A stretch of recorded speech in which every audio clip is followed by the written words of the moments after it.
Hello everyone, welcome back to the ReQuest, and welcome back to the channel. We've been off for a week, and now we're back. It's me, Captain Logan, and joining me as always is Austin, the Day Ghost. Well, how's it going? Good to see you, man. Yeah, it's good to see you too. It's been a while. It has. How has your week been? Have you been since that 3-hour epic stream where we finished up superhero movie history? I forgot that was the very last thing that we did. That's the last thing we did. I'm actually glad we left that up on the channel for a while without putting out anything else, because that's doing pretty well. Mm-hmm. Yeah, it feels like forever ago now. I think because I made a list for our next thing, the top 100 superhero movies. Yeah, and I've gone through. For a second, I was like, "Don't spoil it." Oh yeah, we announced that. No, we did announce it. It's okay. I think because of that, it feels like that's a month or two ago. Yeah, it's only a week. We are finally in the post superhero movie history era of Geekvolution. Mm-hmm. We are in the superhero present. Exactly. I'm excited about the top 100. When we say top, we mean favorites. We're gonna count down each of our favorite 100 superhero movies. We're gonna try to start that next week or the week after. I'm still trying to finalize my list. I'm having a tough 94? time. Yeah, I'm sitting at about 87 right now. Yeah, I'm shocked that I'm farther ahead. I figured you'd be knock that out instantly. You've worked on it longer than I have, and I've been a little bit stingy. We'll get to ReQuest in a second. I've been a little bit stingy about what I'm putting on my first go-round. So there's movies that will probably come back in where I'm like, yeah, these are okay, but we're talking about my favorites. So there's I don't want to give anything away yet. So, but I got 5 at the bottom of my list that I'm like, I really hope that I watch enough things to kick these out of here. These bums. Yeah, and I've seen more than you have, and I'll have more animated stuff, so that helps me beef it out. So I'm able to be a little bit more choosy, I think. Mm-hmm. Yeah, exactly. That's why I figured you'd knock out 100 right away. Tonight we're back to comics, which is exciting. Thanks a lot to folks that have been requesting comics. Austin and I are going to start trying to finally do regular reviews on comics again. We're hoping to also start that here in a week or two. But we've been getting more requests for them recently. Last week we did a really good Superman book, and that was that around the same era? I'm trying to remember when that was published, just because I don't have that in my head right now. We just reviewed that a couple weeks ago. I said last week, last episode. Possibly. I think it was right around that time. What was that called? That was Superman Secret Identity. Yeah. Tonight we're going to talk about Batman Ego and Other Tales. This is a short couple issue story by Darwyn Cooke that is kind of seminal, much beloved. Austin, I can't remember if I had read this or not. It looked really familiar to me. I knew I hadn't because when I was in middle school, I started to do this thing where I got a laptop and I always had a note that was always open on the side of my computer that was these are the books to buy when I get money, and I would just go through them whenever I'd have money. And Batman Ego was always on that list, and I never got it.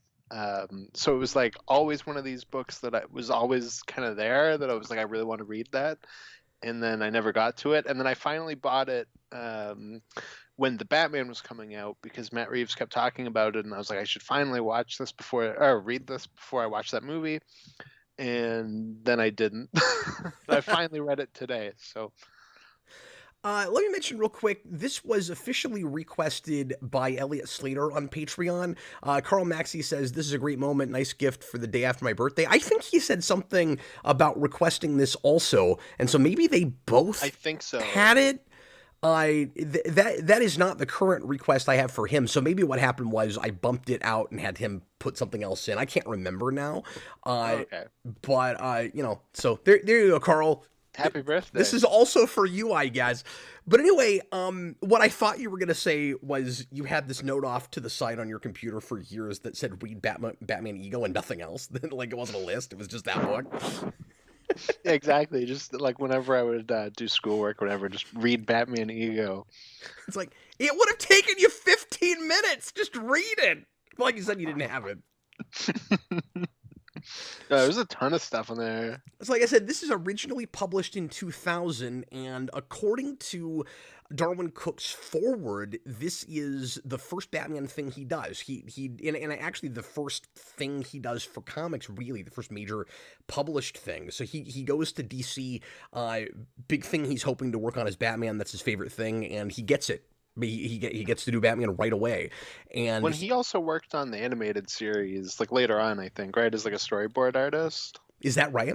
I think so. I think that's where he starts, but I could be wrong. You said later on. You mean earlier on? So like, is he doing No, that? like later on in that show. I mean, Oh, later on in the show. Okay. Well, Yeah. that would make sense. You know, that's probably I'm rusty. That's probably a thing I knew at one time. Maybe he just worked on New Adventures, which would explain why he's got covers in here for the comic series based on that show. Yeah, that's what I'm thinking of. When I said later on, I meant like that. Yeah, I always forget what that show's technically called. So I'm just like, later on in the animated series, when the art So changes. he must start there and then come over here shortly after that, because he come and do this shortly after that, because this is only a couple years after that era's. Yeah, and I think he worked on Beyond as well. Like I think he did design work for the intro and stuff like that. I don't want to get too ahead of myself, but that makes a lot of sense because I'm seeing so much Bruce Timm all over this, particularly in Ego, but it's popping up in other places also. And then in the last story in this book, in this trade, he even has a thank you credit to Bruce Timm for some reason. So I read a bit of the intro, and the last story Bruce Timm originally wrote, and it got like shelved, and then he came back and rewrote it later with Bruce Timm's. I must have brushed blessing. over that part in the forward because I read the forward, but I didn't. It's like right at the end, so yeah. I must have missed that part. Yeah, Yeah. Which is interesting because that's also a retelling or a callback to an Englehart story. Yeah, exactly. It was the first Batman comic he ever read, it said in the introduction. Well, and he also referenced a story or two in that introduction that were adapted in the animated series. So it's pretty clear that he was a fan, if not of that show, of a lot of stuff that inspired that show, and then became a fan of it, maybe while working on it, or he probably already loved that show, because it's just in the DNA of this art. Like, you can't really tell where one thing starts and one thing ends. Particularly with Ego, I would say that the art is like a perfect blend of because he does the pop art thing, he does the early golden age thing all at the same time. Like, I feel like it's a perfect blend, like a three-pronged thing of Finger, Sprang, and Bruce Timm. Yeah, the way I kind of think of it is it's almost like the Fleischer Batman cartoon that would have inspired the animated series. Like, Yeah, it's, absolutely. they're very similar art styles, not exactly the same, but like you can definitely see similarities between the two. They're definitely looking at some of the same influences, I think. Yeah, and I'm seeing some direct Bruce Timm with it, so it's like you're seeing. This is weird, but you're seeing direct influences from the things that influence Bruce Timm, and then Bruce Timm himself also influencing it. Yeah, exactly. I feel like there's no other way to put that. Well, it's funny. I was thinking about it this time because Oh, look, he's also got the Red Skies thing.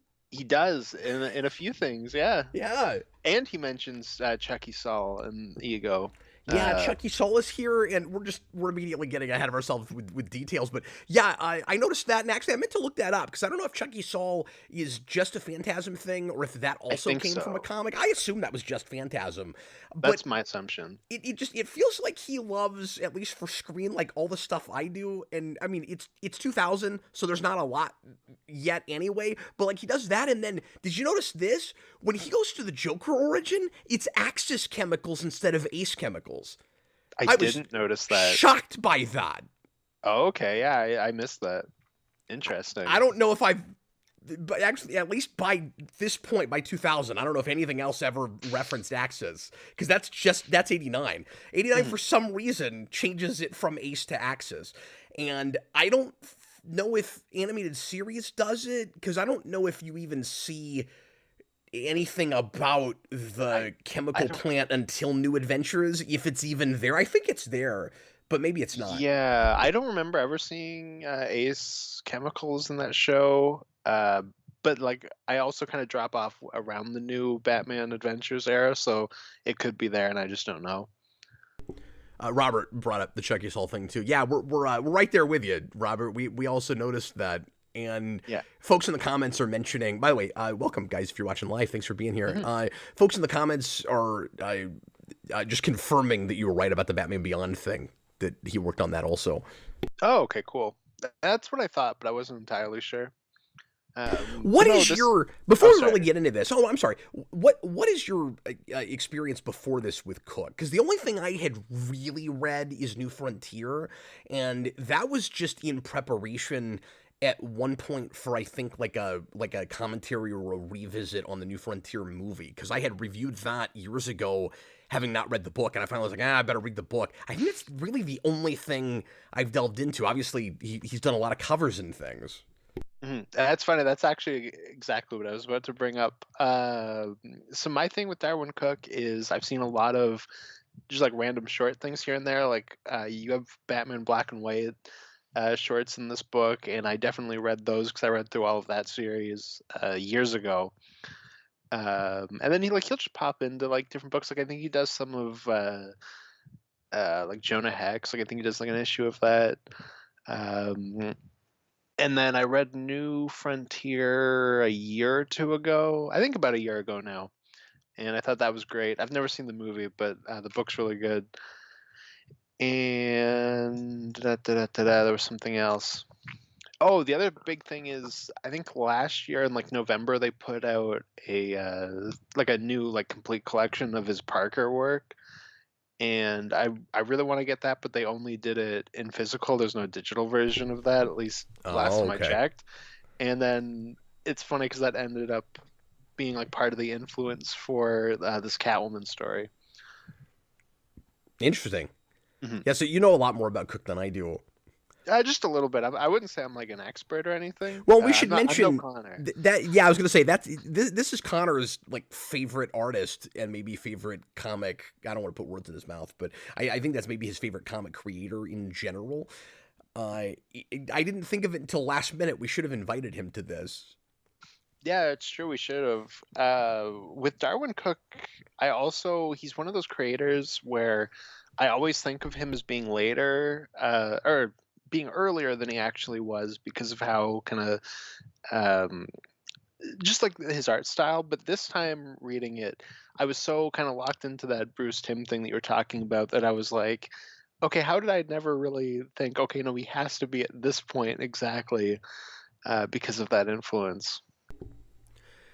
Yeah, you can see. Yeah, like after you mentioned it, because again, I forgot. I either didn't know or had forgotten that he worked on New Adventures and stuff.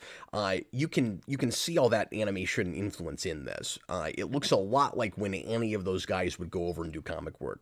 It's storyboarded really similarly to that stuff, and Ego in particular, but all of the stuff in this book to some degree or another that's at least his art. Because something to mention about this trade, by the way, I meant to say this earlier. So Ego is 2000, the trade releases in 11, and there's even a deluxe version that I didn't look at. I was just, so I don't know what extra is in that, but this comes out in 2011, which is just 5 years before he passes away. He dies in 16, and unusually for a thing like this, because usually when you have a collection of somebody's work, it's either one guy that's doing a lot of writing or one guy that's doing a lot of drawing. This is everything. He's writing and drawing some of these stories. He's only drawing a couple of them. He's only writing a couple, like at least one, if not two. So that's really interesting. He did a little bit of everything.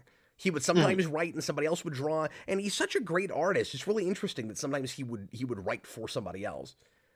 Yeah, no, that is interesting too. Especially with his little experiences he had just in comics at the point that he starts doing that. That's pretty unusual, because it was for an artist to break into the writing side was not always the easiest thing. Like you might come in with something that you wrote and drew, and that might be the thing that gets you published in the first place, or you've got a really good pitch, and so somebody lets you attempt that. But like to regularly do the writing side, unless you're also drawing it, not a thing that everybody ends up doing. Mhm. Yeah, absolutely.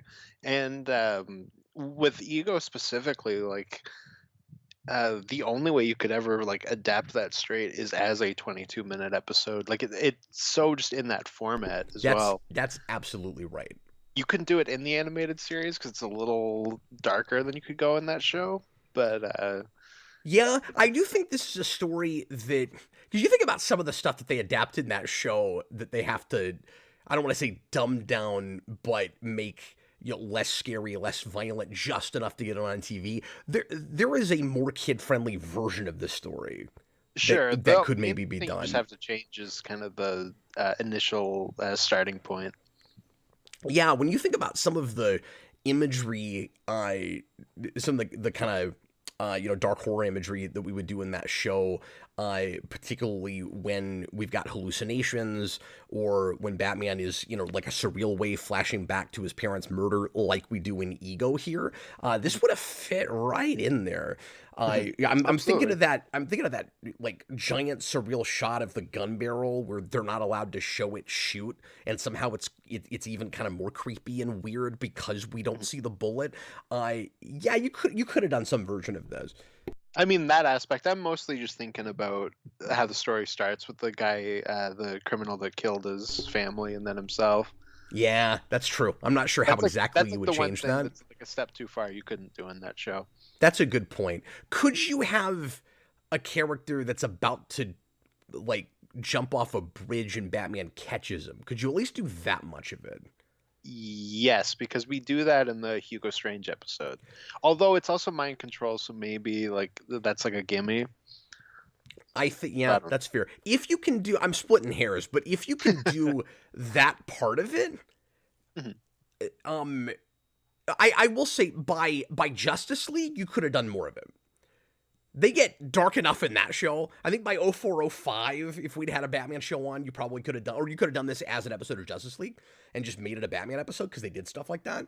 But yeah, I think you could just imply that Batman's responsible for this guy's family getting killed, and then he like tries to step off a bridge, and then you still have Batman reference suicide later. I think you could do that much of it. You just couldn't be as explicit. Oh, okay. Yeah, and I haven't watched enough of that show, so I don't know. That's my thinking. There's some creepy crap in that show. Speaking of creepy crap, look at this like almost Todd McFarlane-y,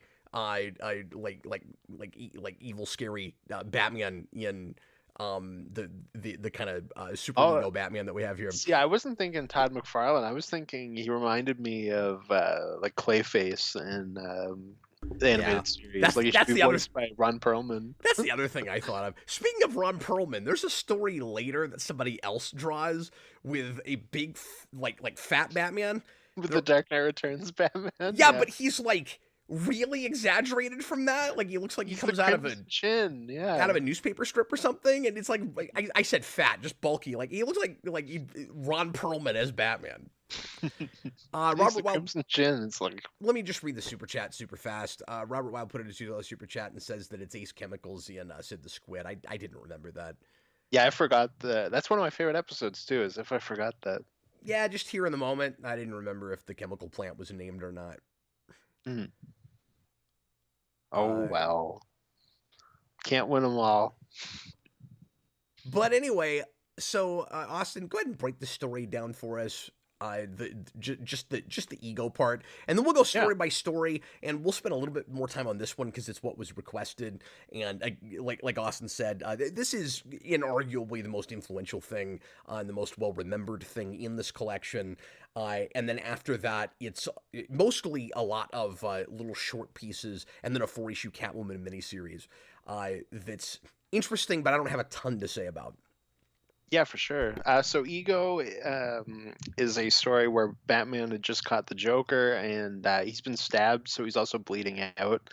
And there's like one loose end he's got to catch, which is one of the Joker's henchmen ran away with the money, and Batman's kind of following him, and he's going to catch him before he gets away, but it turns out he's actually running to go kill himself, and he killed his family because he knows that when the Joker gets out, because he always gets out, he's going to come and kill them. So he just did it before the Joker could do it. And I was really taken aback by that. oh, it was crazy. Yeah. Yeah, I had, this is rare for me. I had a moment where I had to stop for a second. And I just thought about that for a minute, where I was like, "Wow!" It's not, because I'm thinking about this in the context of the history of this in publication. First of all, in a lot of ways, I feel like the story is kind of ahead of its time. And Sure. Darwyn Cooke, his first major outing in comics and first outing with Batman, he's got that on page 5. That's crazy. It's so heavy, and Batman's responsible for it. It's super heavy, or he's at least indirectly responsible That's heavy, for it. Doc. And then at the same time, it's juxtaposed with this very entertaining, very animated art style. Yeah, absolutely. So Batman, he goes back to the cave, and then you have just like a pretty simple, almost one room drama thing where it's Bruce Wayne and Batman both kind of fighting it out, and it's very much about their identity. And the Batman side wants to be darker, and they have to kind of find balance in themselves. And Yeah, that's the story. It's maybe the most concise character study that lays out this version of Batman as well as it does. Like, this is kind of all you need to really understand this character, or at least the version of it that classically guys like Bruce Timm are after. Like, there's a lot of different takes on Batman psychology. Sometimes he's closer to like full-on insane, where he's like just on the brink of committing murder and turning into one of his bad guys. Sometimes he is a lot more on the Bruce Wayne side, where Batman really is a mask. This is very much that animated series version where Bruce Wayne is more the mask, and Batman as an idea, or as an identity, I should say, is the complete man. So the title ego refers to, of course, the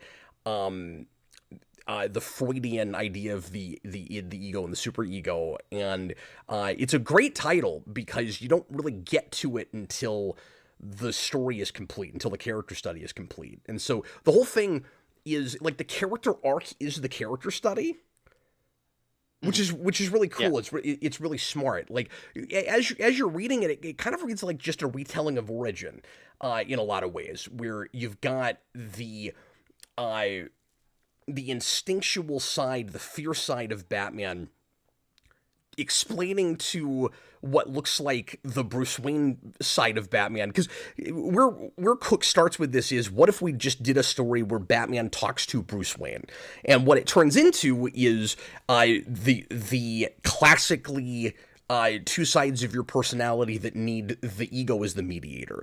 So you don't have the mediator, or he's lost the mediator. On page 1, Batman says, "I feel like I've lost my way," and he's starting to question his motives, or his methods, the way he's going about things. Should I just finally flat out kill the Joker? That old chestnut, before it was as overused as it is now. But also just, am I making a difference? Am I just making things worse? All things that we've been over a lot of times with different Batman stories. But you've got, again, the classic super ego, which is the represented by the Bruce Wayne face in this, and the id, which is the instinctual fear bat that's just saying, no, just go kill everybody you don't like. Like that's what his instinct would tell him to do. That's the vengeance part, and that's the part that is most influencing the Batman movie. Mm-hmm.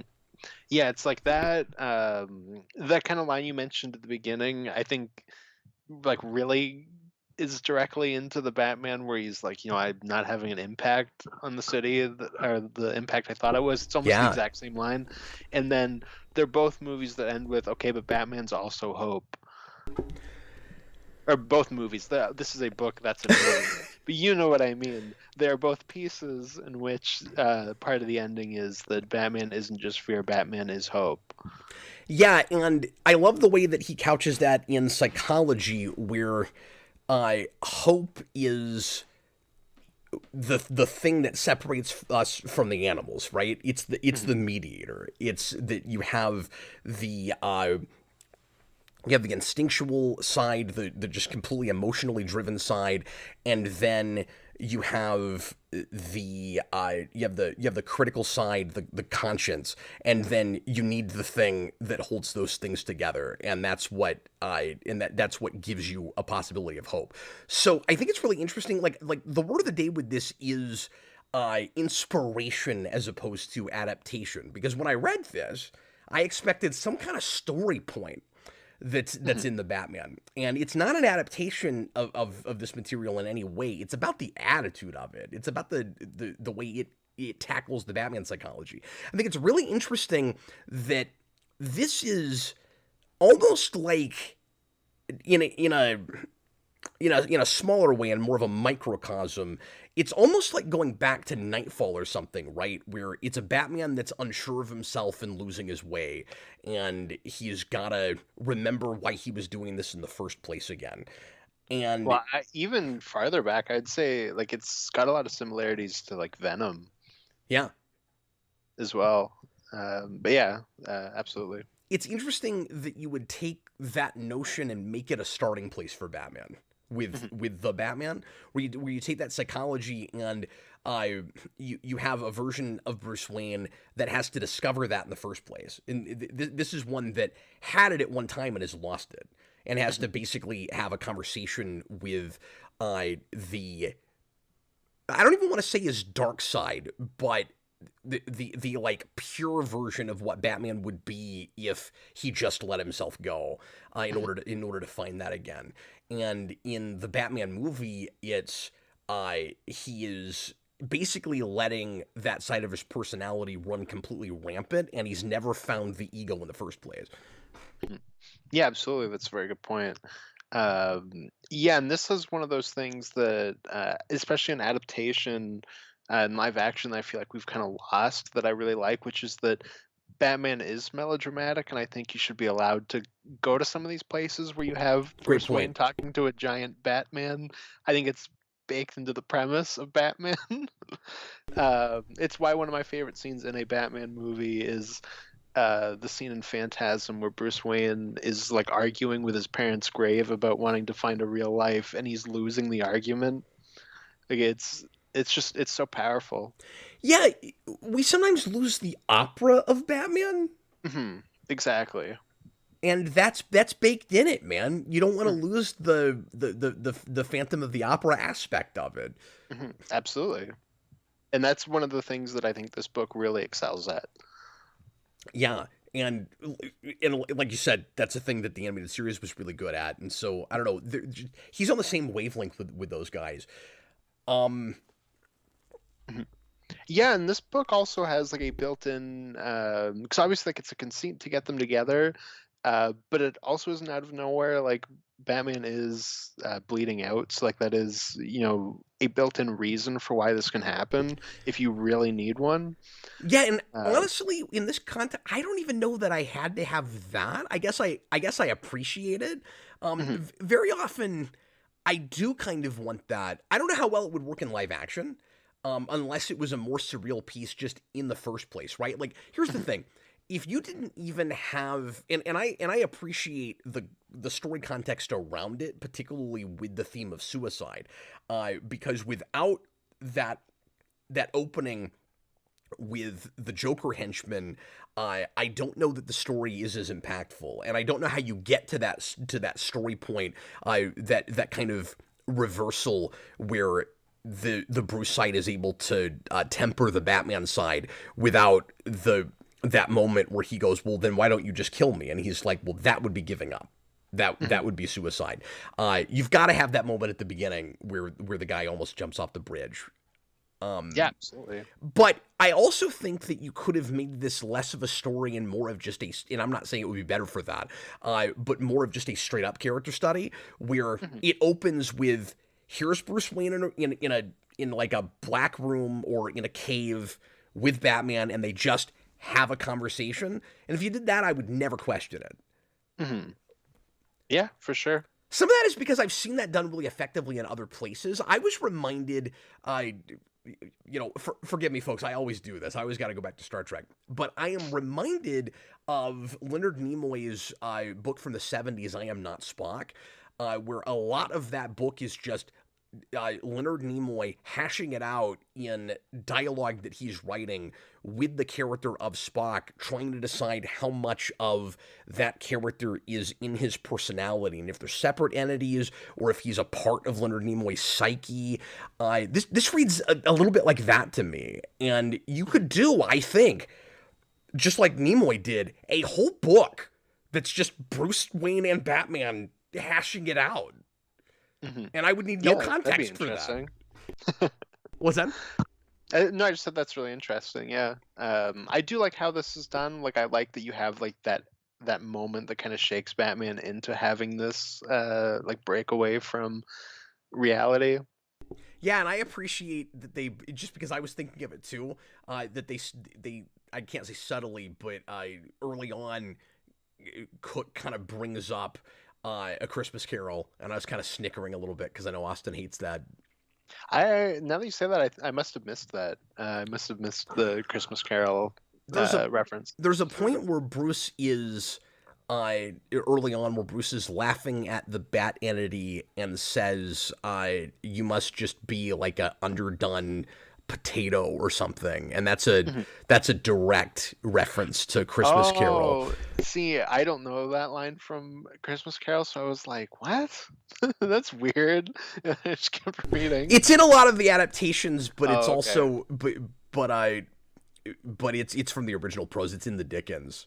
Oh, okay. And yeah, that's why he's smiling like that, because he's like, this is just like Christmas Carol. This is stupid. What is happening right now? That makes more sense. That's why he says that. Over my head. That's why that's the one moment where he seems out of character, because he's quoting. He's not just talking. That is true. Somebody mentioned that this is Back Studios, Darwyn and super chat. Thanks, man. He said this may be the most I ever hear Conroy in my head. And again, this just reads like an animated series episode to me. Yeah, absolutely.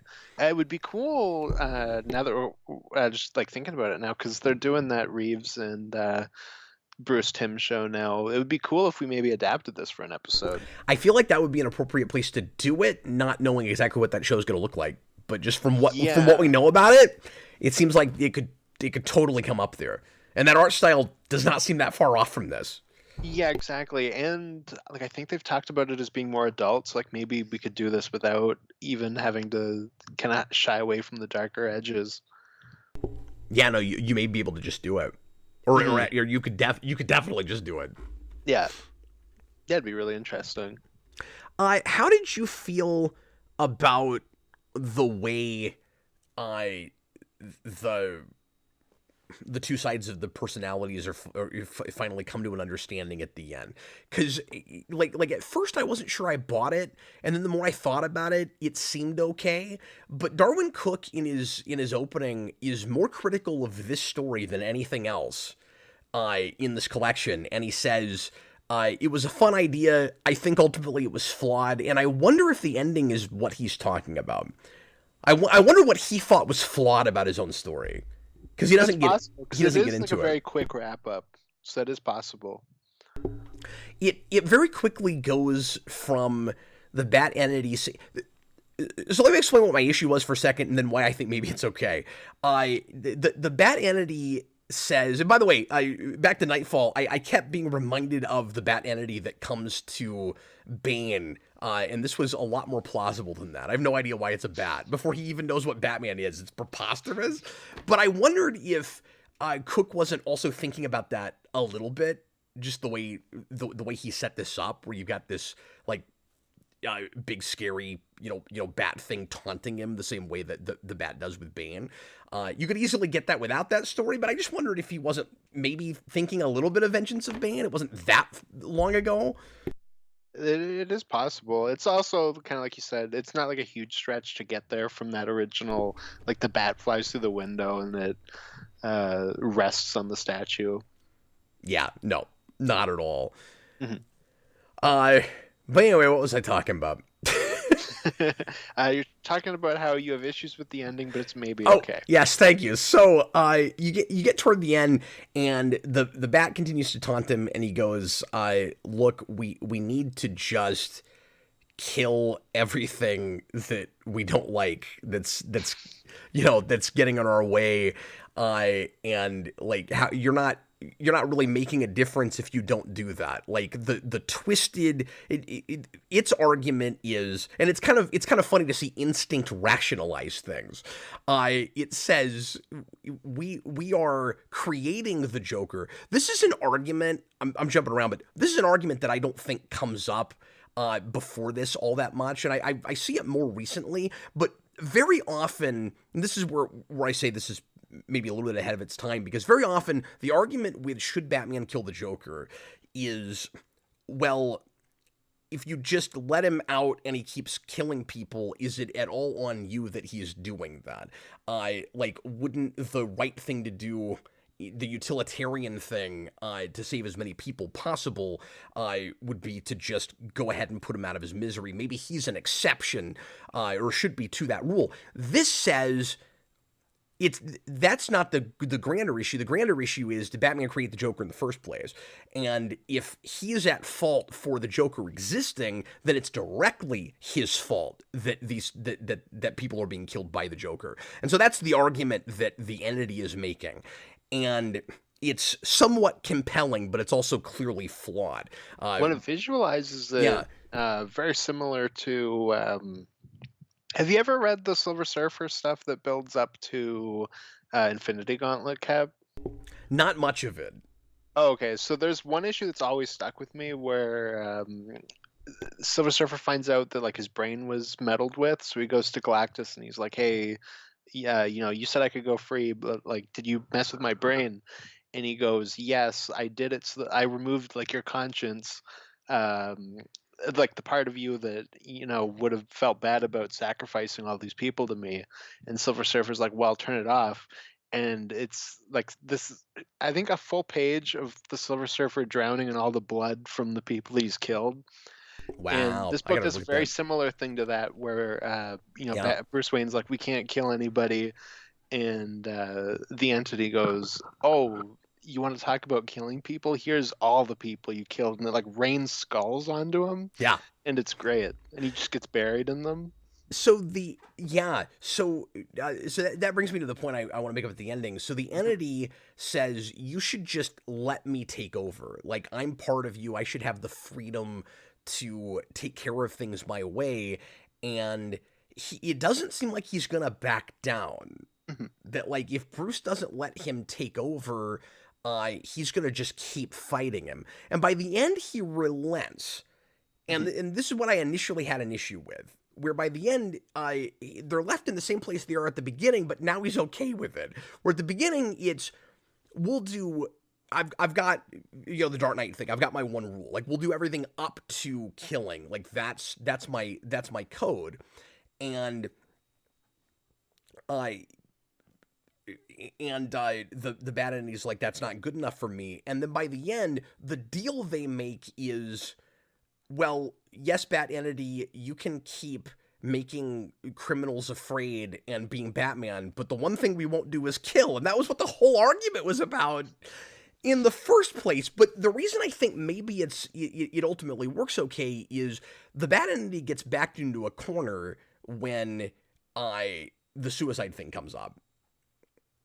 I think that's maybe how it works, why it works, because it's really that's really the only option. They're kind of at a stalemate. Well, and then there's that part where Bruce Wayne goes, okay, like, yes, Batman exists to scare the criminals, but this is how he should be for other people, and then you get the like little moment where it's him saving people, and it's like, no, but Batman should also be hope to everyone else, and if you kill people, you remove that aspect of Batman, and that's a very important part of it. So I think that's part of why the Bat Entity backs down as well. Maybe, They're but kind of, I don't remember any kind of a response from the entity to that argument. I don't know that that's a compelling argument to the entity, because the entity, as a representation of the id part of Batman, Mhm. I don't feel like would be really that would be an influential argument for him, Mhm. because he's all instinct. Like he's not really interested in how he is a symbol for other people. He's interested in getting the job done, or maybe more in vengeance. Mhm. Yeah, absolutely. Because I'm remember, you got to keep in mind the representations of aspects of the personality or the psychology, right? Because that side of him wouldn't be thinking about that. That's what the conscience is for, and Mhm. Bruce represents the conscience, so that's the argument he's going to make. Mhm. So they should No, just keep absolutely. butting heads until they can create the ego. And I'm not sure where I'm still not 100% sure it works is I don't know if I quite buy the sticking of the landing of how the ego gets created. Yeah, that's fair. I'm trying to remember because I was like, I read all these other stories after it, Yeah, but exactly. the hope thing I think is like right at the end. Like it's like I think the entity comes around right after that, if I remember correctly. And like I think the idea is maybe just that Batman can't be Batman without that. So that aspect of it goes, okay, well, even in the side that I want, that's diminished without it, maybe.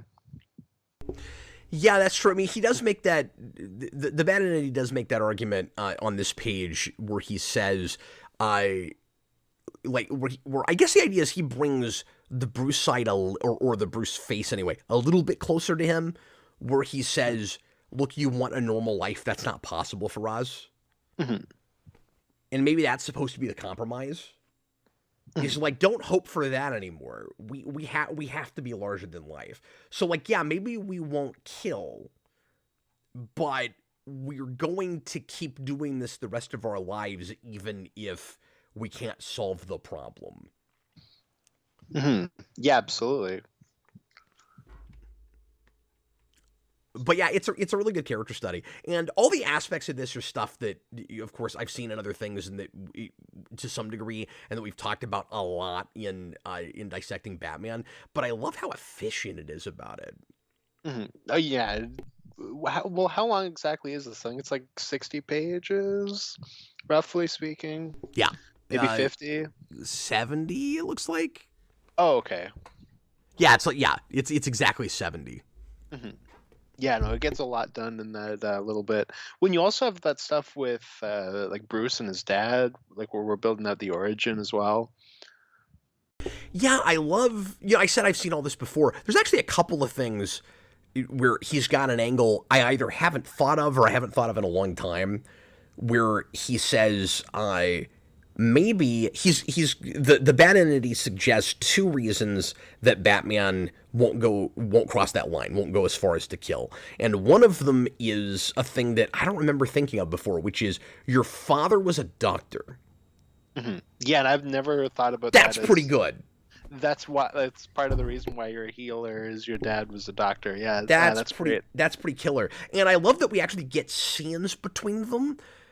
And that's a place where I liked that it was a retelling of the origin, because something we don't tend to do enough of is really, and this is one of the things I love about Batman Begins, and maybe we could have done a little bit more there, but I like that you get a dynamic between the father and the son, and you see how Bruce was positively influenced by his dad before he died, not just so that you understand, and both of his parents, of course, but particularly his father, because I think he gets his morality from his father. And so not just because you have to fully appreciate why he's so distraught when his parents are killed.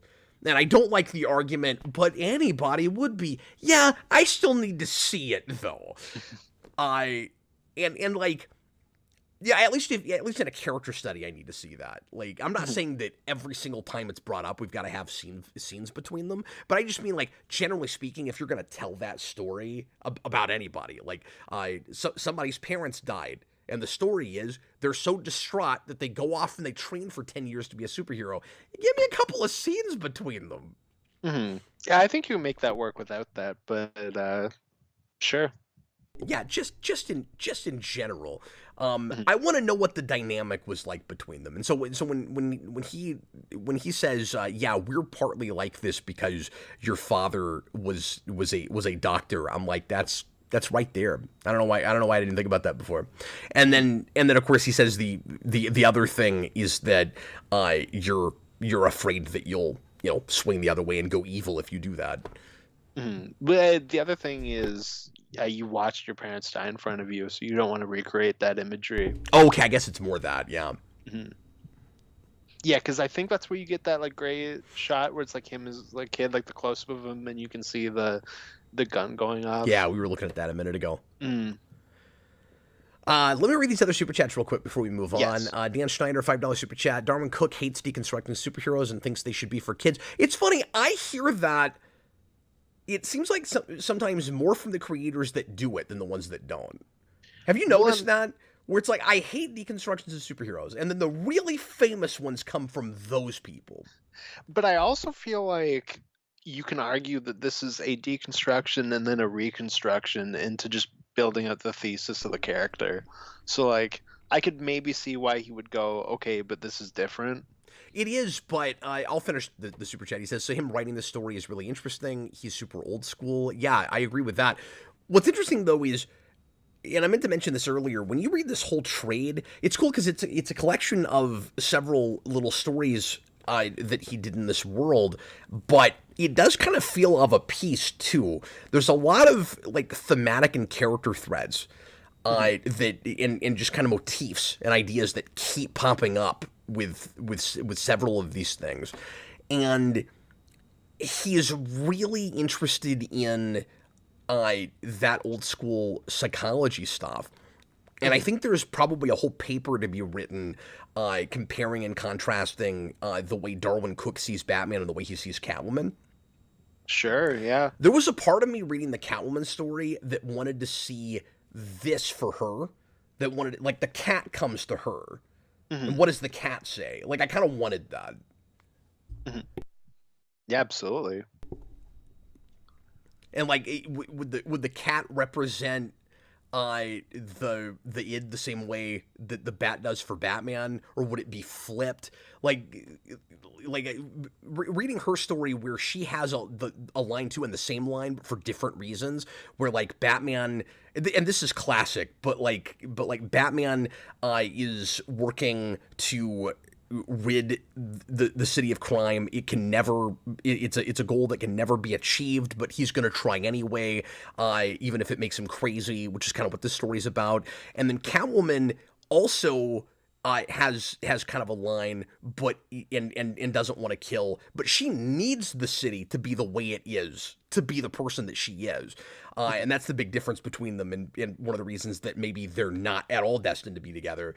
And I found myself wondering, okay, if a cat entity came to Catwoman, what would it say to her? It would just be the two of them lying at each other. Like, what does the instinctive side of Catwoman want? You know, it's probably not to like take over the city. Is it just steal everything you want? Because she kind of does that anyway. Like, that's not what holds her back. Or would the instinctive side say, steal everything you want and kill people?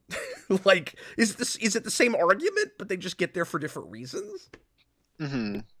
Yeah, I'm not sure. Steal everything, help the little person, that kind of a thing. Yeah, like I guess the conscience. I guess her conscience would be saying, I still care about people, but my goal is not to save people. Like, that's not what I'm in it for in the first place. And the instinctive side would say, yeah, I don't really care about that. I just want to steal stuff. Let's go steal some stuff.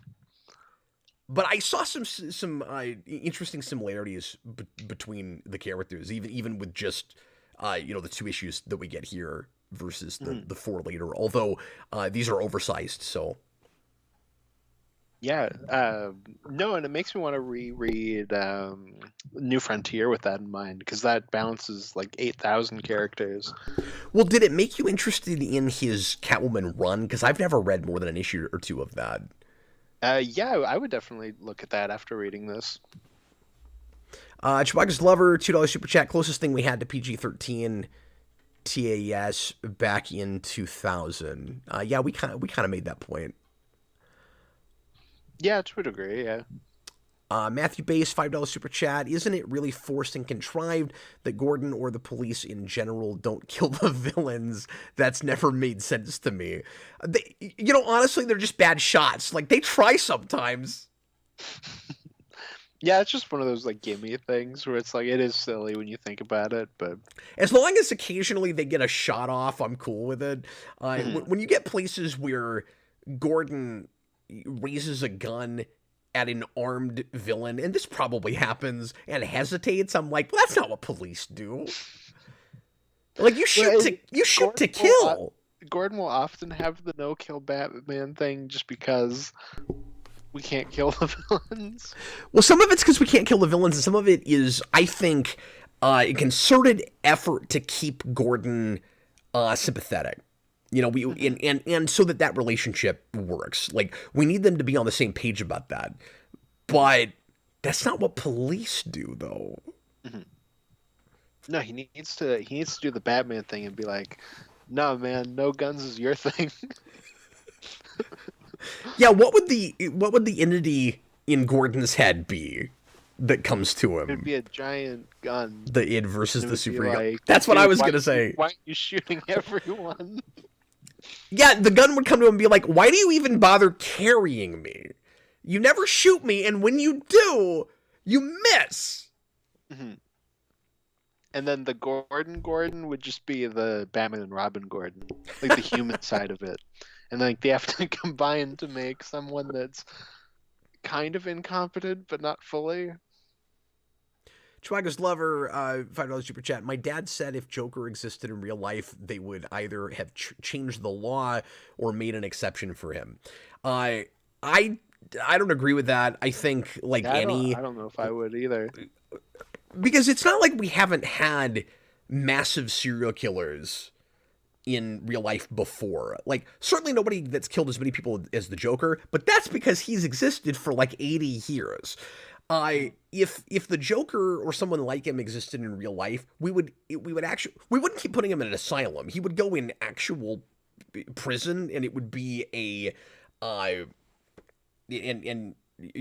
would be a maximum security thing. And if he was as good as he is in the comics, he would just keep getting out, just like he does in real life. So he would be on death row. Like, maybe Joker doesn't go on death row as often as he should, but that's the only place where I think it's, and the fact that he can get out of any prison. Yeah, when he would just get the insanity plea every time. Yeah. So Gotham probably exists in Canada because he just gets the insanity plea and then gets out 10 months later. You think if he was in Canada, he would beat it? Yeah, there was a guy in Canada that like decapitated and ate a person's head on a bus, and he got out like a few years later because it was insanity. That's the Joker. He just lives in Canada. Chewbacca's Lover says, for the death penalty. The death penalty just depends on where you live. Like, we still have that in a lot of states. Oh, okay. I thought that was just kind of out of it on every state, but I don't know. We still have death row. Yeah? Absolutely. Okay. It depends on the state. Yeah. Okay. And I couldn't tell you right off the top of my head how many states still have that. But yeah, we still have that. It's mostly chemical injections these days, I think. Yeah. No, I think it's been chemical injections for a long time. We should bring back public hangings, though. I think there may be some place in Texas that still uses an electric chair, but I don't think so. Or like a guillotine. Yeah, we definitely don't do that anymore. That's not a thing. Should be. But yeah, like if you're suggesting that that would be the thing that would maybe get some states to go back to the death penalty. I'll agree with that. I could see that happening. That would maybe set a precedent where it's like, okay, look, we've got this serial killer. He's killed 5,000 people. Every time he gets out, he kills 50 more. And he gets out on a yearly basis. Yeah, okay. You're probably going to see some laws, some legislation happen. Probably just be like, okay, pretend to arrest them, but really just shoot them on sight.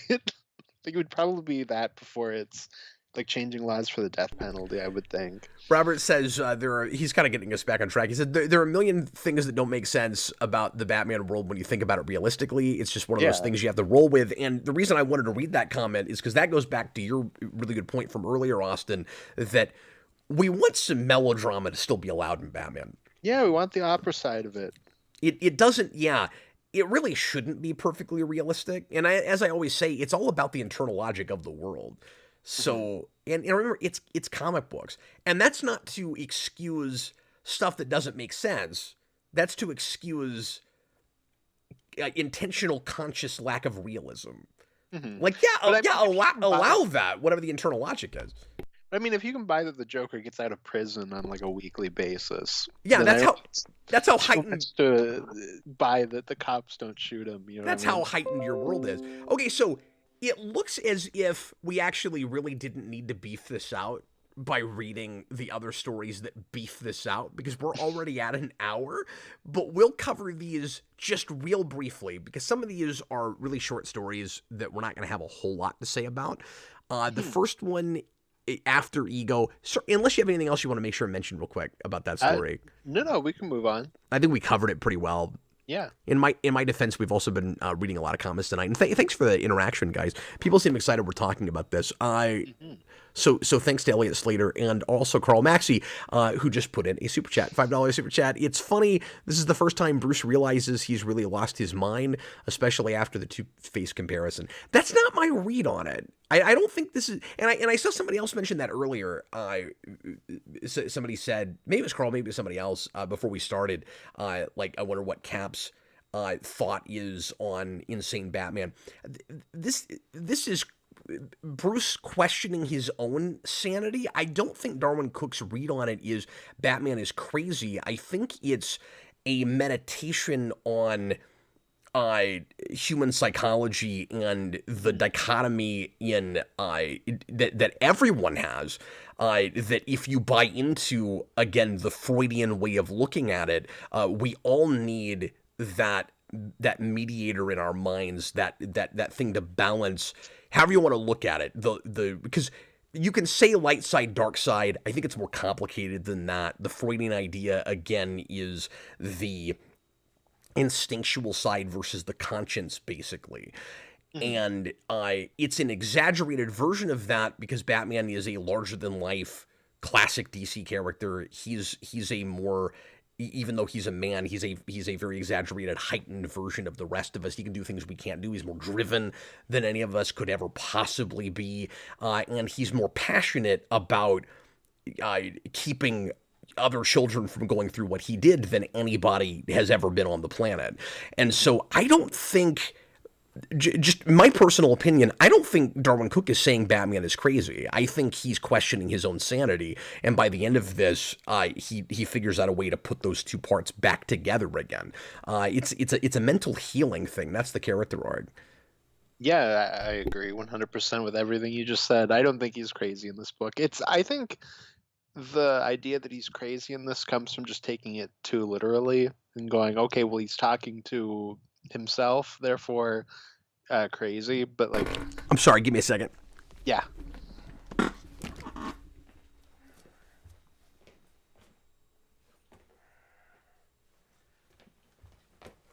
Oh.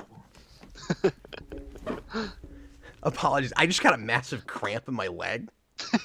Okay. And it stiffened up real hard and it hurt really bad. I was like, oh my God, I got to walk this off. And then because you had been injured from that, you started to see your other Cap side. Yeah, it came as, I don't know, a giant stuffed monkey. It was a giant Captain Crunch, and he was like, hello, I am the captain. I don't feel like we're leaning in on the captain's side enough. You need to boss people around more. Dude, why are you letting your underling do things that you wouldn't do? Eat more cereal. It's great. We've got more super chats that just came in. I don't know if we'll even get to these other stories. Jar Jar Ed, $5. Joker After the Dark Knight was probably put on death row since Nolan's take is supposed to be set in our world, and because after Ledger's death, Nolan didn't want to even mention the Joker again. It would have been an out to just say, yeah, and he's on death row, or we already swift justice 8 years later. He's already dead. I mean, by that point, that's the movie that says that they illegalized crime. So, like, yeah, I know. The novelization answers it and gives like the stupidest explanation. Yeah. The Joker's the only inmate in Arkham Asylum. Yeah. And it still exists just to hold Joker. I don't know where that comes from, but that's a really dumb idea. But it's also the movie that illegalized crime, so yeah, it's kind of fitting. The legislation was you're not allowed to do things you're already not allowed to do, and magically it stopped everyone from doing all it. Crime because it's a movie made for adults. Yeah. Anyways, I don't know if that was a thing Greg Cox had to get permission for in that novelization, or if that came from an earlier version of the script where they lied about that being the way it always was, because that was what I always wondered was you can't tell me a detail somewhere that got cut. You can't tell me there's not things cut out of that script, and I just think I don't know. I just think that Nolan like bold-faced lied about that. Yeah. No, I always assumed that it was probably taken from an earlier draft or something, because that's usually where a lot of those details and novelizations come from. You can't tell me he nonchalantly snuck that in there and they were okay with that. Mm-hmm. No, I agree with that. It's also, by the way, the worst Greg Cox prose I've ever read, and I don't think he's a great writer in the first place. And it's really bad. He's okay here and there. I mean, I don't want to throw Greg Cox under the bus. He's written a bazillion Star Trek novels and other novels for different properties and stuff. But like, boy, that one's phoned in, man. It feels like he wrote that in a weekend. It feels like he wrote that in the movie theater watching the film. Mm-hmm. Yeah, absolutely. We're still talking about this. The only thing I remember about that book, because I got it for my birthday, I think, and I read through it really quick. And the only thing I remember is I was like, hey, there's like 2 scenes in that movie that are out of order, and now because I read that book, it distracts me every time I see that movie. Where I'm like, crazy! I didn't remember that. Put these in the right order. Why is that like that? So you mean the book has it right, and then they flipped it? Yeah, it's and the only argument for it is just it's like we're showing it out of sequence, but like I don't know why you would just have 2 scenes like that. It's really awkward. But it's you have the courtroom scene where Bane's like, okay, like bring not Talia with me. She's gonna come here. And then after that, Bruce goes to see her in like the civilian holdup. And those are obviously flipped. Oh yeah, that is weird. I'm so checked out by that point. Yeah. Absolutely. That movie's got weird editing problems, but anyways, okay, let's move on. Yeah, we're never gonna get done with this. Robert Wild, $5 super chat. I think Darwyn Cooke's take on Bruce's first time confronting death, seeing the patient his dad couldn't save, was an interesting choice in ego. I forgot about that part. Mm-hmm. Yeah, that scene was really great. It reminded me a lot of the Long Halloween thing with his dad, but obviously they're doing completely different things.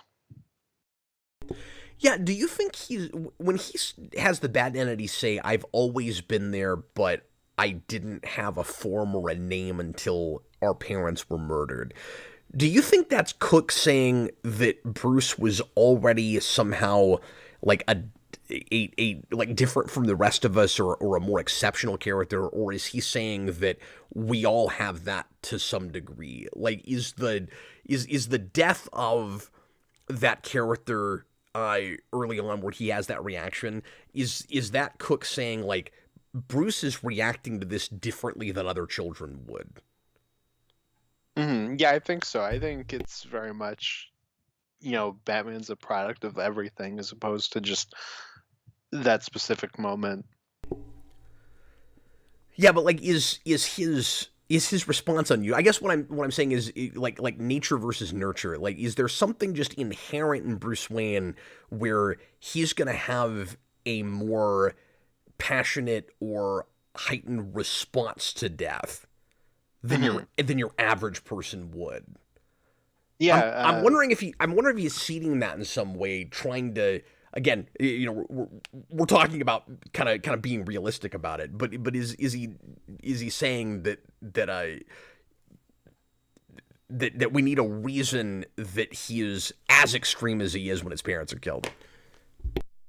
hmm Uh, yeah, no, I think it is just like the specific character reacting in that way, and it's almost both nature and nurture because obviously some of that comes from how he was raised with his dad as like a healer, and then I think there is also an element of nature to it of just this was always in Bruce Wayne. Yeah, where he's got, It's almost like balanced, I think. yeah, we're there's such an emphasis in that household on sanctity of life. hmm Yeah, like maybe the Batman side that would go out and kill people is the nature part of it, and then your Bruce side is the nurture. Yeah, perhaps. Jar Jar Ed, $5 super chat. We're still on rises, folks. Actually, Cab, I'm reading it that way because that's how he wrote it. The Dark Knight Rises said organized crime was eliminated. The mob was denied parole. Wait, let me put on my actually glasses. Shouldn't he have actually me because I was the one who said it? Well, I was also agreeing with you, but yeah. Okay. I mean, it's still this. It's still dumb. It's still the illegalized organized crime. Yeah, but what eliminate? Yeah, you're right. That is what happens, and they eliminate it with something called the Dent Act, Mhm. which, yeah, like you said, it denied. Is that all it did? Yeah, that was the big thing is that it denies parole, so they just go and they're just stuck in prison. Okay. I don't know. I felt like there was more to it than that with the whole, because it always did seem like it illegalized crime. Well, it's because they Did it keep not going actually around really being, do that? well, no, it's because they keep going around and going, oh, there's no real crime left in Gotham because of this. So that's where it comes off as, oh, they made a law that illegalized crime. So I think and I don't want to get too deep into Rises again. We're stuck on this. I think the argument for it that Ed might be making and other people are making with this is it isn't that we're oversimplifying it where we're saying it illegalizes crime so there's not crime. They're saying that it's a deterrent, that if there is no parole, people won't commit crimes. And to that I say, like I don't buy that either. Well, yeah, because most people that do crimes are people that would have done it even if it wasn't legal. Yeah. You know what I mean? Like that's not a thing that's deterring them. Like, would it stop organized crime? And we are talking about organized crime and not petty crime. Like, you'd still have some of that. Yeah, of course. But I still think, organized crime would just find a way around it. Well, especially in Gotham, where it's like worse than any other city. But anyways. Yeah, like I guess if there's no corruption at the police level anymore, like maybe. But I don't know. If that works somehow, you've got to get into the nuance of it. It's too oversimplified in the film. When you just say, denied parole. Like that comes off to me like just a throwaway explanation because we have a plot point we want to do, not an actual reason. So like my eyes glaze over when I hear something like, deny parole, move on. You know what I mean? Like, nah, you got to get into that a little bit. How does that work? Talk about the politics of it. Gordon comes out and says, somehow crime ended. Okay, I'm right. It's been 12 years, folks. It will never end, Cap. It won't. And someday we have to do the rewind commentary on it. We're still not rid of it. Austin, let's Yes. just really briefly lickety split get through the rest of these stories. People were here just for ego. I don't know if they're gonna care as much about this stuff, and we're already an hour something in. Yeah. So since we're here, we might as well knock out both black and white stories. Like I know that it's not exactly in order, but Yeah, we that's can knock fine. them out like real quick. This stuff's more about the art to me than anything.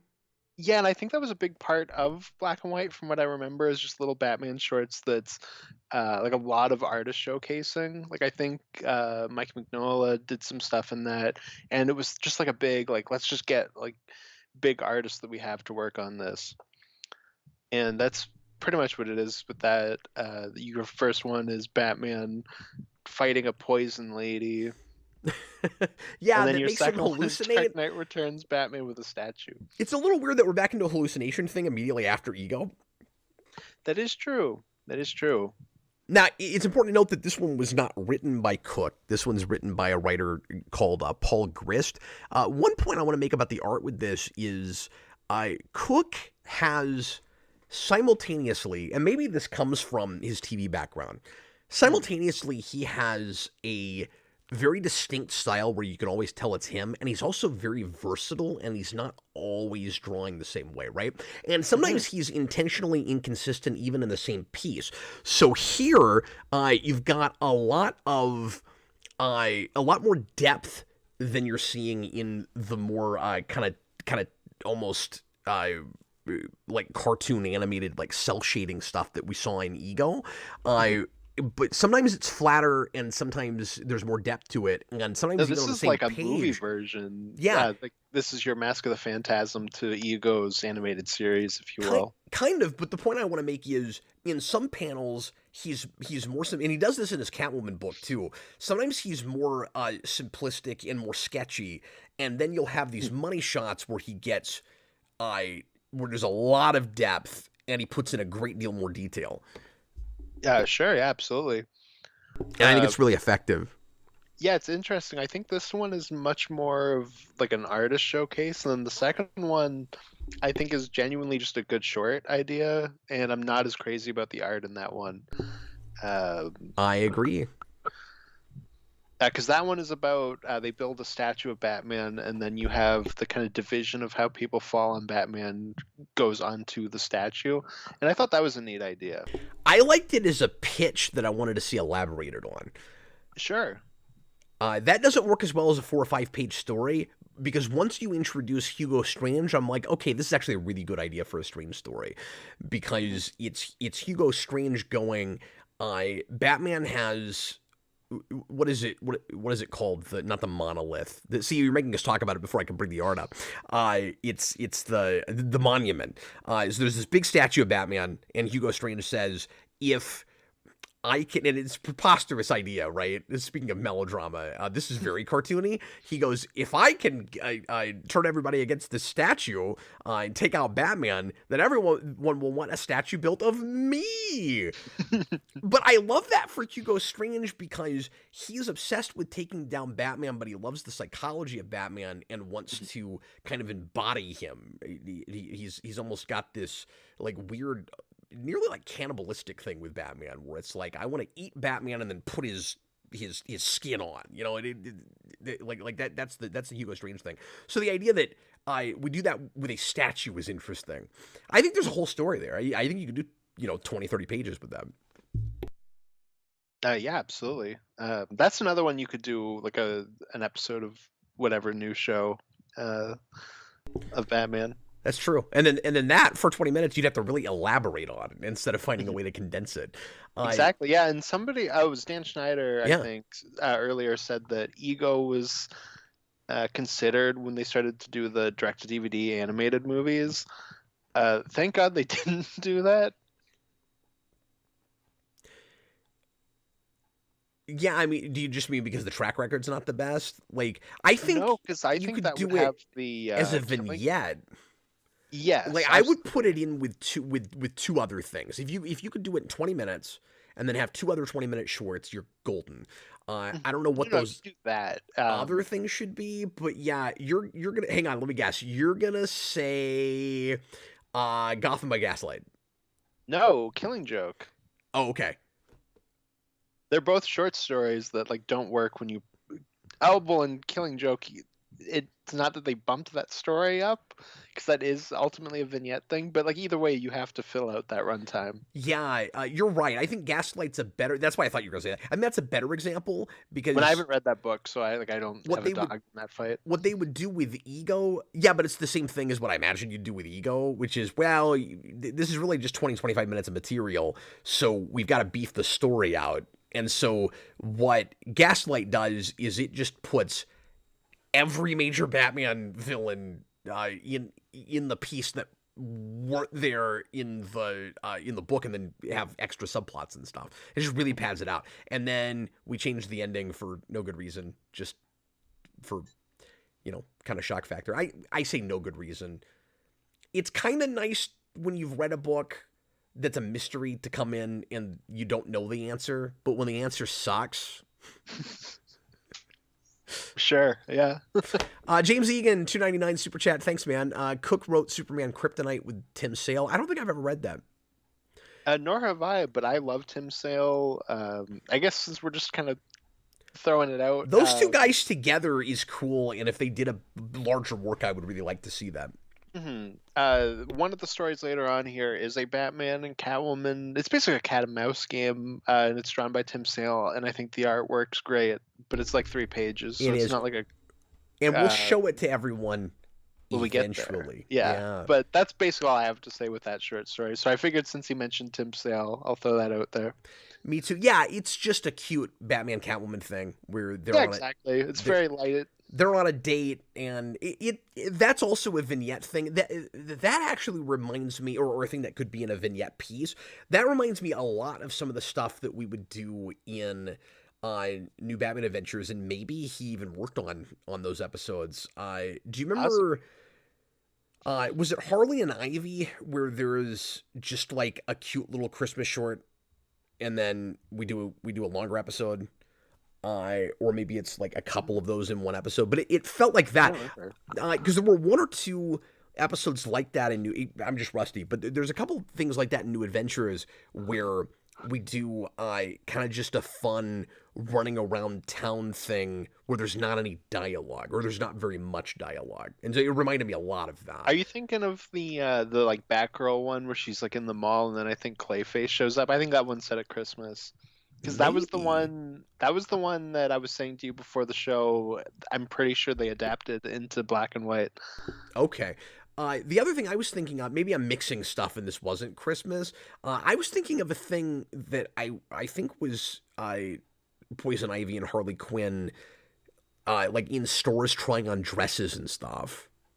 Oh, okay. Yeah, I don't remember that. Oh, Dan Schneider says it's called Holiday Nights. That's what I'm thinking of. There you go.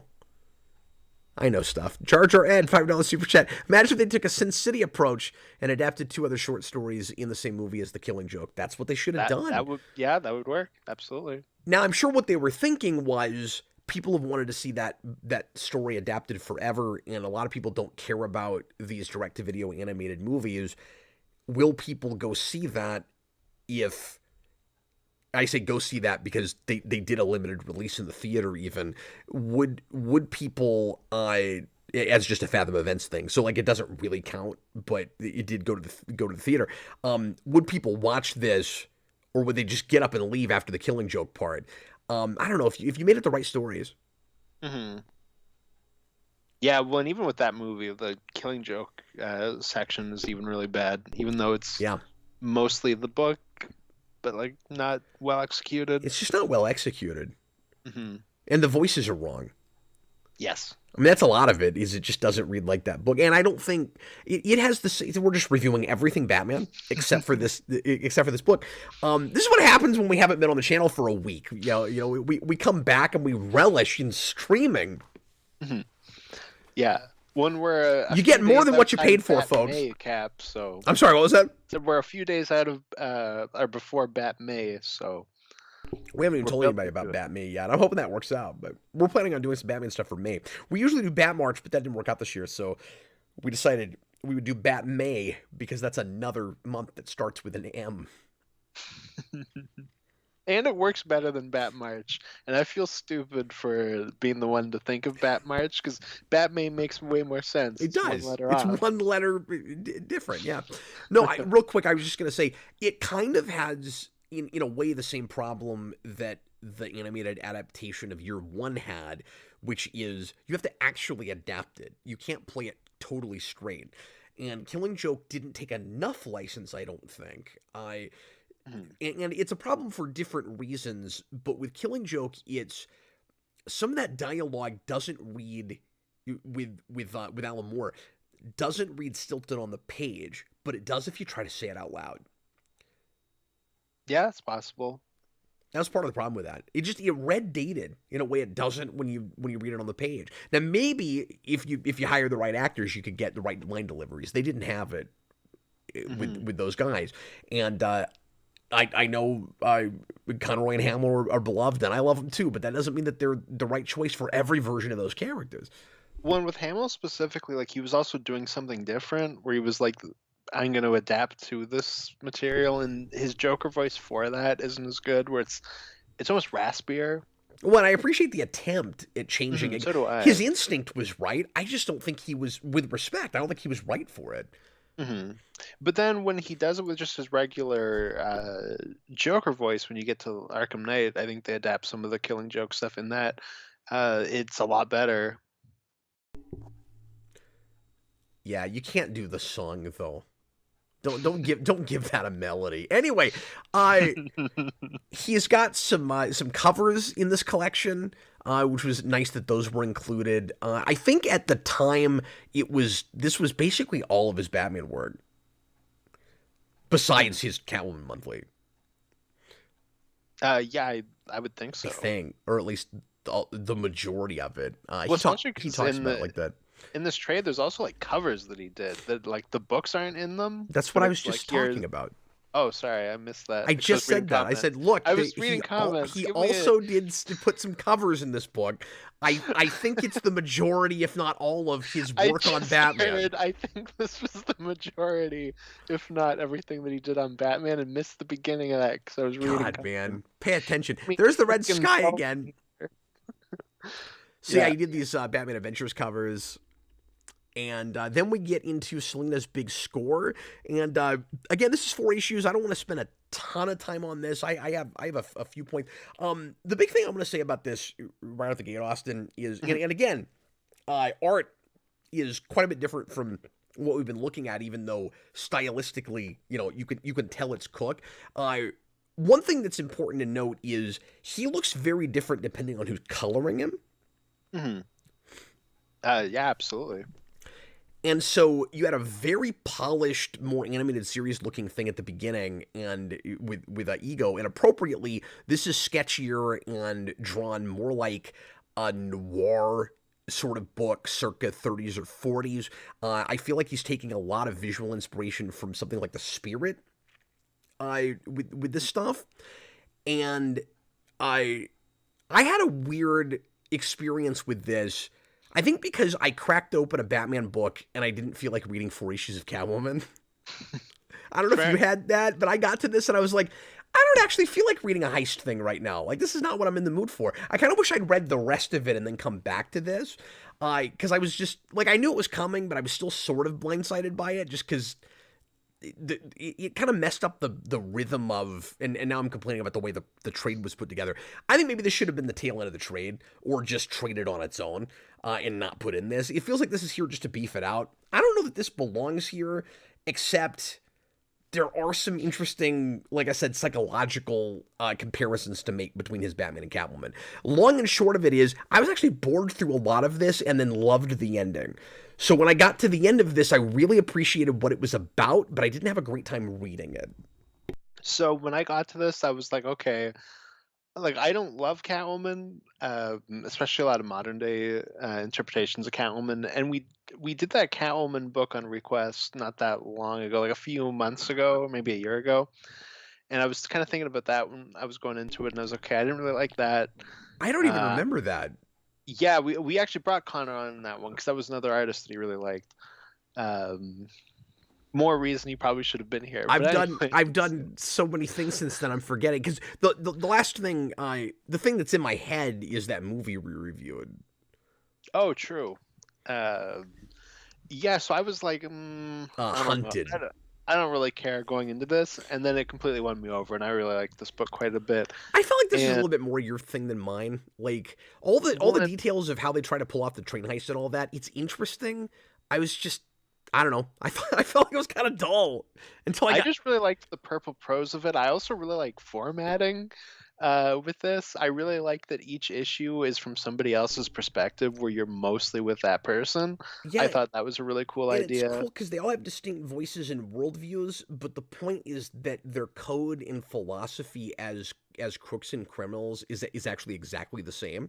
Hmm. So and not just crooks and criminals. I would argue that even the PI that we get in the third issue has the same kind of worldview that these people do, in that it's about the way they live their lives. It's about, they keep saying, human dignity before it's about morality, and they all live that way. And then when you get to the end, spoiling everything, you get to the end of this, and Selena is arguably directly responsible for the deaths of everybody in her party, and kind of threw people under the bus, and she's able to sleep at night because she got what she was after, and she didn't actually pull the trigger and kill anyone. She actually does pull a trigger on the last page, but she's just really careful not to kill the guy. Hmm. No, it goes full Reservoir Dogs, and everybody dies. It's awesome.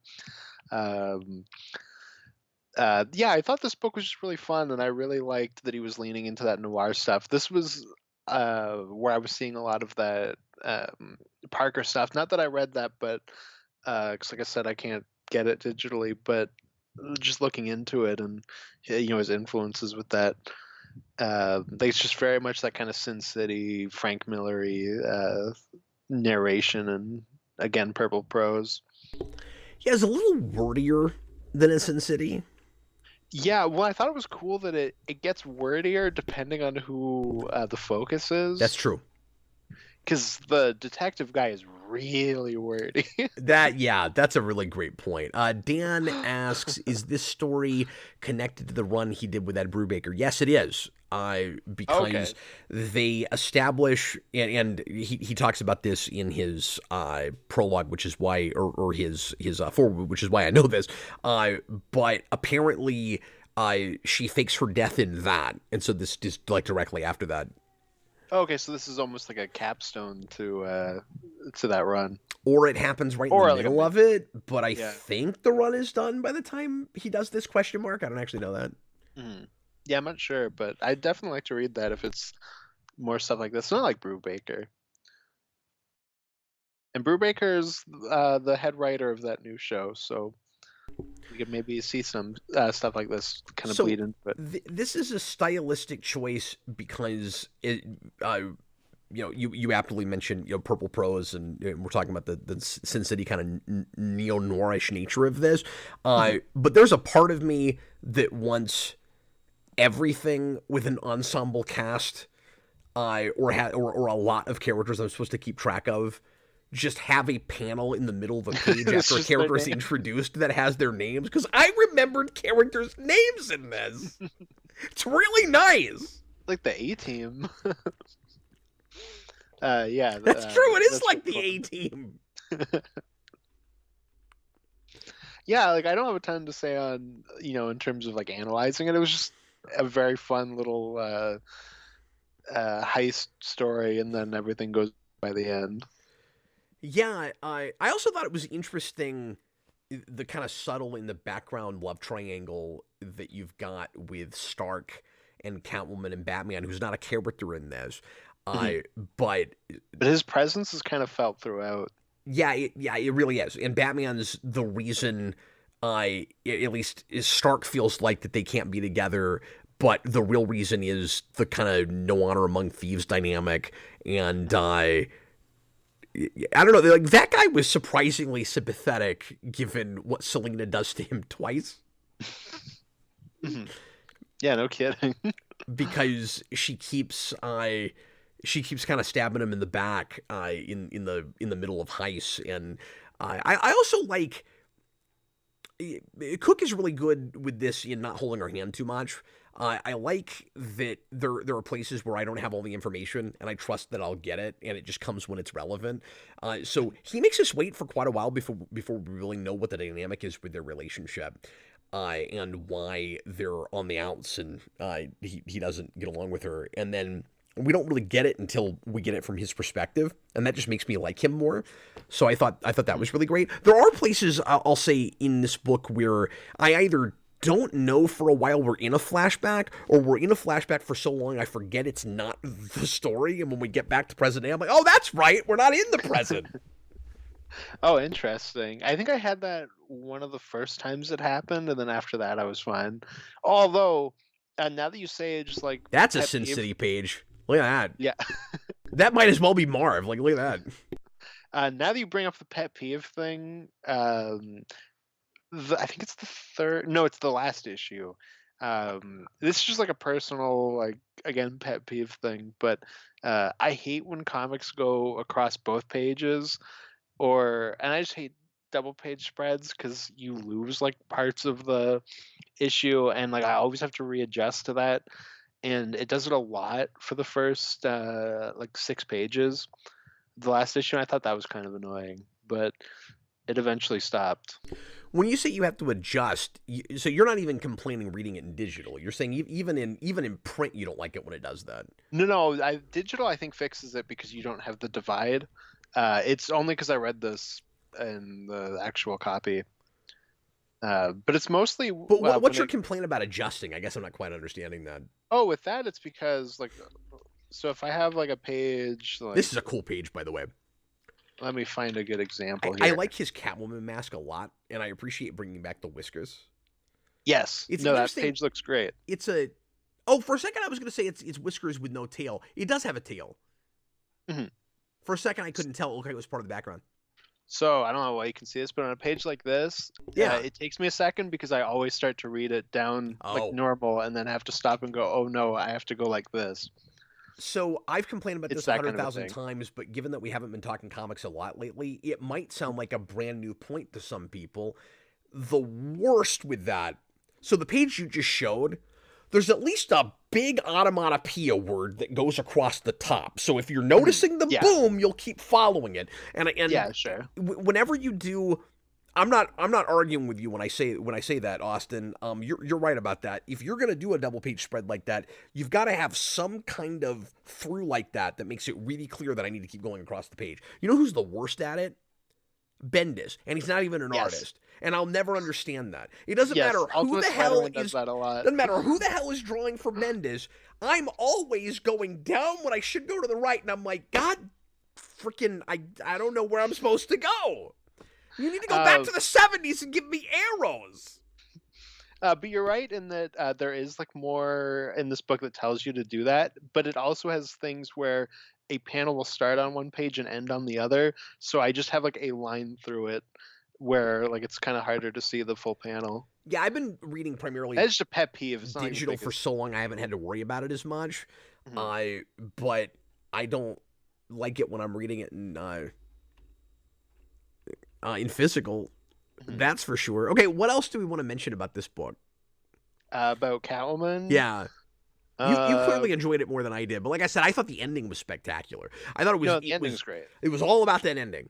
It really. Yeah, it's weird when you're reading a thing that sticks the landing, and then you go, "Oh, okay, maybe this was a lot better than I thought it was while I was reading it." Like I just couldn't get into it. No, and the ending, they really stick the ending. I think if I look at this again, I'll appreciate it more. Okay, we already talked about the monument, but this is... Oh, there's the Crimson Chin Batman. This is with that crazy huge chin. It's weird when you're reading a story that's not altogether comedic, but looks like Mad Magazine. That was what I had. I was like, is this like a parody? Oh, no, because the story isn't really a parody, and it's pretty good. Yeah, why is it supposed to be... Why is it like this? Cartoony? Like, Hugo Strange looks like he's out of an old cartoon. But I wasn't crazy about the art style. Too exaggerated. It looks like, and keep in mind, this is not Darwyn Cooke drawing. He's just writing this. Somebody else drew this. Where's the? Oh, it's Bill Ray, W-R-A-Y. It looks like a political cartoonist moved to comics. Yeah, I can see that. That's what it looks like. I like his boots, Mhm. though. Here's the thing: you ever look at an art style and go, "I don't love this, but this is clearly a good artist." Like, this is a good Mhm. artist. Absolutely. Like a page like this, if you were just to show me this, I would go, "Oh, that looks like a really cool parody of Dark Knight Returns." Like that kind of mad parody that you were talking about. Yeah, I not only this, and I might be saying this partly just because it's in black and white, but like with the detail and the layouts and stuff, it's a little Ben Edlund-esque. Mhm. Like, this is not far away from what the '80s Tick comics looked like. Oh, okay, yeah, and I've never read Tick, so that Well, makes you sense. should. And then this is the That's Tim the Tim Sale Sale stuff. one that I love Tim Sale, so I was really excited when he showed up. Yeah, And it's I really lovely. like his Catwoman design here because I'm not a big fan of the like full purple outfit and Long Halloween, but she looks really good here. Yeah, this is him kind of doing the Jim Lee thing with the goggles. Hmm. Yeah, Uh, it's almost more like the Hush costume. You're right. does she or sorry, does he give her the goggles in the first place? I think he does. Jim Lee. Yeah. I'm so bad at dates. I I'm feel not sure. like she didn't have it all through the '90s and then he gives it to her either by Hush or Hmm. must have been. I think that's right, but Yeah, who it's knows? probably. And then this last story we talked about this a little bit already, right? I don't Uh, think so. no, we did. Deja vu. I mean, we didn't full on review it, but we were talking about how this because we were talking about that credit with Bruce Timm and why that was there. Oh yeah, we just kind of mentioned that. Yeah, yeah. This is the one that Bruce Timm wrote back in the day, but it was rejected. And it's an adaptation of an Englehart story. That's the first story, the first Batman comic that Cooke ever picked up. Yeah, and that or the first I yeah, because he said he had looked at like I can't remember now what exactly he But he said. said he was a big fan of Adam West, but that was the first comic he ever picked up. And I think he That's what said it he had to was. like That's what it was. readjust because it was not that show. Yeah, because it And he wasn't learned to love both. silly. Yeah, I Yeah. couldn't tell if he'd ever looked at '60s books, but I guess you're right. I guess he was saying that was the first thing he actually read in print, and he was surprised that Batman wasn't cracking jokes and stuff. Yeah, and then I think he said the second issue we picked up was the Len Wein, Marv Wolfman Wolf one that you mentioned was adapted into the Yeah, animated series. and that's in the animated series. Um. Oh, real quick, something else I wanted to say about the Catwoman story, just because it's going to drive Yes. me nuts if I forget to actually say this, because I put it in the back of my mind. I wanted to mention it. Um, you might not have a problem with this.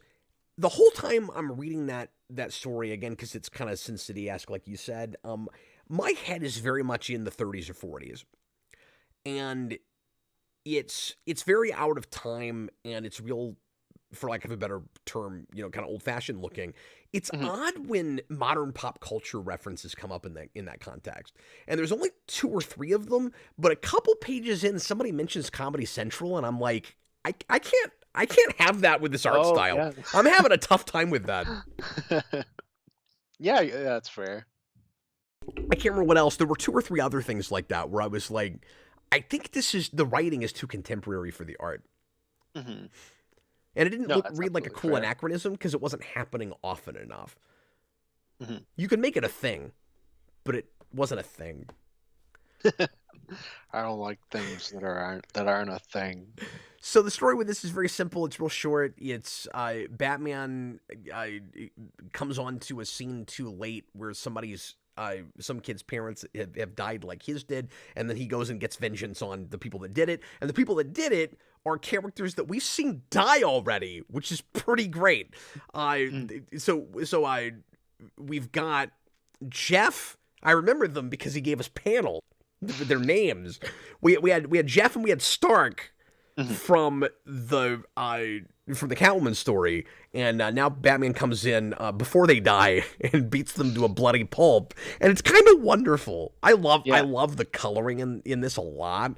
Yeah, Uh, this might be a hot take, especially because we started with Ego. I yeah, actually think this is my favorite story out of all of them just because I really love the atmospheric artwork and how it turns into essentially a horror story of Batman picking off these people one by one. Yeah. Ego, I think, is probably a better story, but in terms of just Batman stuff, like I really dug this one. Double barrel shotgun to my head, I would probably say I actually would put the art in this story over the art in Ego by like a hair, which is so weird to say because I love that, but the coloring really put it over the top for me. Mm-hmm. Oh, it's so beautiful, gorgeous. Yeah, and I'm not as into the horror stuff as you are, but I love the moodiness of this. And the storyboarding, and I don't want to say panel layout, I want to say storyboarding. I mean, you're looking at an episode of a cartoon show here. Mm-hmm. Yeah, absolutely. And I love Englehart Batman, but I've only read that stuff through the Marshall Rogers collection, so it only collects the stuff that he actually drew. So this isn't an issue of his that I've read, so it makes me really want to go back and see what that looks like, because it's wonderful here. And there's it's only 12 pages, so it's I'm guessing that one's a lot longer. Yeah, and this doesn't feel like a story that's shorter than it should be. It's not too concise, like The Monument. Yeah. Yeah, and I was wondering a little bit, too, if Reeves wasn't looking at this a little bit as well, with some of the criminal stuff. Like the guy, we kind of saw those pages where he was loading the shotgun. Yeah. I was thinking of like the beginning of the Batman, where you have all the criminals that are worried that Batman's going to come out of the darkness for them. Yeah. And they both open with... It's entirely possible. With Batman seeing, a reflection of his origin. Yeah. No, that's a good call.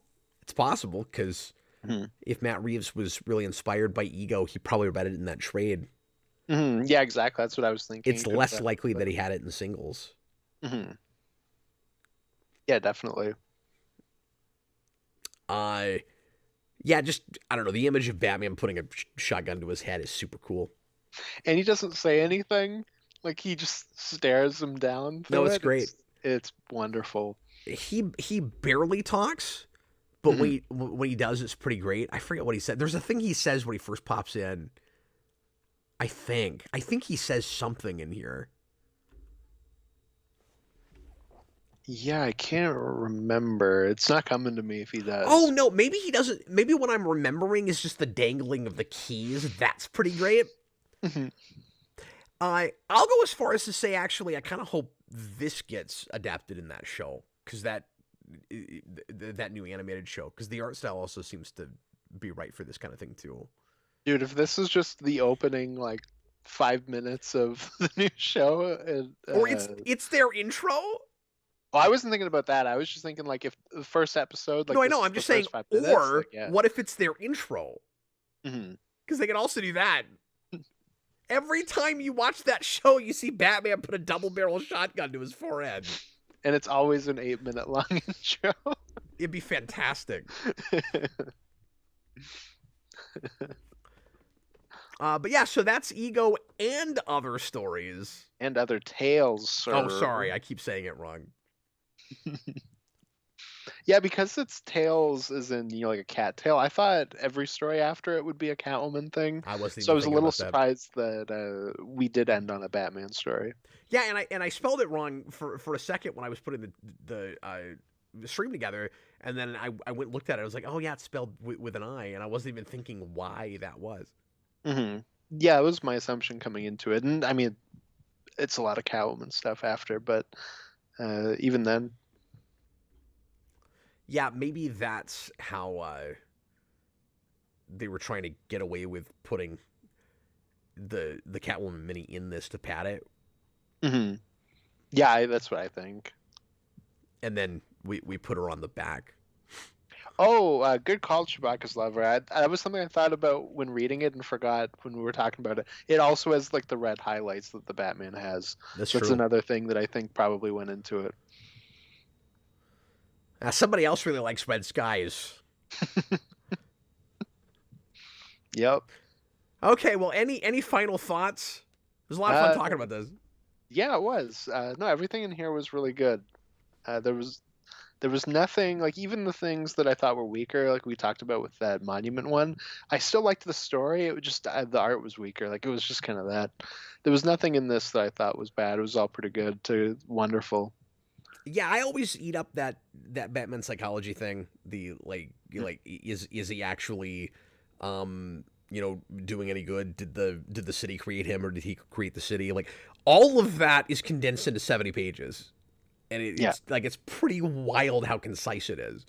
You know what? In terms of just putting together a trade, it's kind of wonderful that you open on, yeah, like a 70-page story that's just Batman talking to himself, Yeah. or mostly, and then you end on one that has no dialogue from Batman, and he's just like a demon, as they say. Yeah, it's true. Like it's almost in a way it's a culmination of his work because we get really wordy in the Catwoman issue too, and there's a lot of visual storytelling throughout. Mhm. But it's almost like he's going, okay, how much more economical and efficient can I get? Like, how much story can I tell Mhm. Yeah, absolutely. with so little being spoken? And I think it's really impactful that last page in the Manor has no dialogue. Mhm. Oh, it's wonderful where it's just him looking at his parents. Beautiful stuff. Well, everybody, thanks a lot for watching. We sure appreciate it. Next week, we're going to do a movie, Austin, and this Okay. one will be easy. I'm not sure why Tom Hibbert wanted this, but he picked a movie that he knows that I've seen lots of times. We're going to do Field of Dreams. No, we're going to do the original animated Beauty and the Beast for some reason. Oh, interesting. Okay. I guess he just wants us to talk about that classic film. There we go. So that's what we're doing. That'll be an easy, lazy week next week. No, I'm looking forward to that. That's one of my favorite movies, so that'll be good. No, that's a good one. That's a good one. That's Austin's review. He's not even going to show up next week. He's going to be like, that's a good one. I got nothing to add. No, I've got like one story I can bring to that, and that's about it. Yeah, and then I guess, starting Batman, and we might do a Batman comic thing, but it's between two next week. Yes, we're going to try. Yes. Possibly. Anyway, I keep doing the spiel every show. We are pretty backed up right now, but if you would like to make a request yourself, just know that like I said, we're backed up 4 or 5 months right now.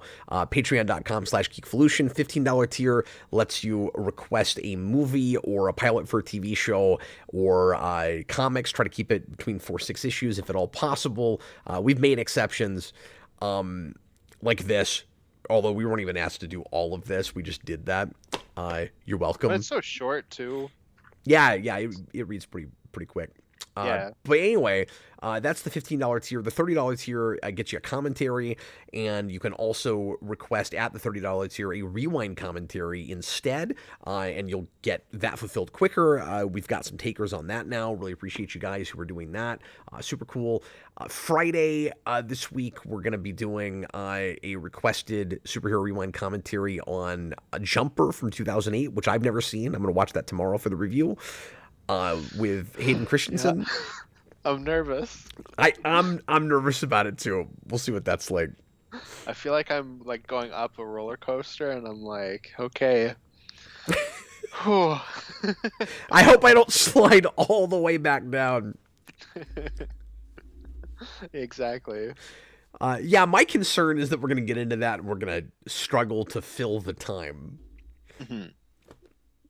Hey, maybe we'll both love it, and it'll make our top 100s. It'll be number 1 on both of our lists. Robert, no, he did not want me to review the remake. I asked him that. Anyway, we're talking about Beauty and the Beast.